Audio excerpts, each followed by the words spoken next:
தென்மேற்கு பருவமழையை முன்னிட்டு சென்னை மற்றும் சுற்றியுள்ள பகுதிகளில் மேற்கொள்ளப்பட்டு வரும் முன்னேற்பாடு பணிகள் குறித்து அமைச்சர்கள் மற்றும் அதிகாரிகளுடன் துணை முதலமைச்சர் உதயநிதி ஸ்டாலின் ஆய்வு மேற்கொண்டார். தலைமைச் செயலகத்தில் நடைபெற்ற இந்த ஆலோசனைக் கூட்டத்தில் அமைச்சர்கள் KN நேரு, சேகர்பாபு, மேயர் பிரியா, நாடாளுமன்ற உறுப்பினர் கலாநிதி வீராசாமி மற்றும் தலைமைச் செயலாளர் முருகானந்தம் உள்ளிட்டோர் கலந்து கொண்டனர். அப்போது சென்னை மற்றும் சுற்றியுள்ள பகுதிகளில் மேற்கொள்ளப்பட்டு வரும் மழைநீர் வடிகால் பணிகள், நீர்வழி கால்வாய்கள், குளங்களை மறுசீரமைக்கும் பணிகள் குறித்து துணை முதலமைச்சர் கேட்டறிந்தார்.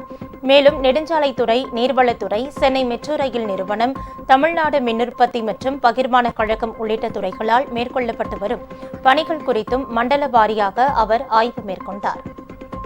இந்த பணிகள் நடைபெறும் பகுதிகளை சேர்ந்த அனைத்து துறை அலுவலர்களும் ஒருங்கிணைந்து கலந்துரையாடி பணிகள் விரைவாக முடிவடைய நடவடிக்கை மேற்கொள்ள வேண்டும் என்று துணை முதலமைச்சர் உதயநிதி அறிவுறுத்தினார்.